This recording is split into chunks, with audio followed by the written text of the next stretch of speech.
بسم اللہ الرحمن الرحیم۔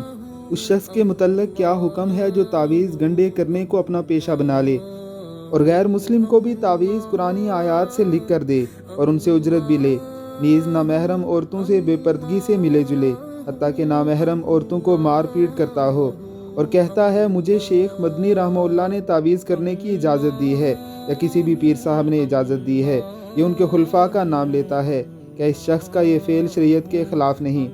جواب: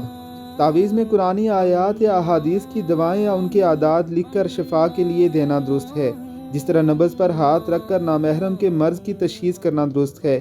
اسی طرح اگر ضرورت پیش آئے تو علاجاً بال پکڑنا بھی درست ہے، تعویذ پر اجرت لینا بھی درست ہے، لیکن یہ ضروری ہے کہ علاج سے واقف اور ماہر ہو، فریب کار کے لیے جائز نہیں، نامحرم کے ساتھ تنہائی بھی جائز نہیں ہے، ایسا کوئی کام بھی نہ کیا جائے جس سے مسلمانوں کو بدگمانی پیدا ہو اور تہمت کا موقع نکلے، غیر مسلم کو قرآنی آیات لکھ کر نہ دی جائیں۔ ہاں اگر غلاف کے ساتھ ہوں اور بے ادبی کا کوئی مظنہ نہ ہو تو گنجائش ہے، غیر مسلم سے صحابہ اکرام نے جھاڑ پھونک کی اجرت لی ہے اور حضرت نبی اکرم صلی اللہ علیہ وسلم نے اس کو برقرار رکھا ہے۔ اللہ رب العزت اخلاص دے۔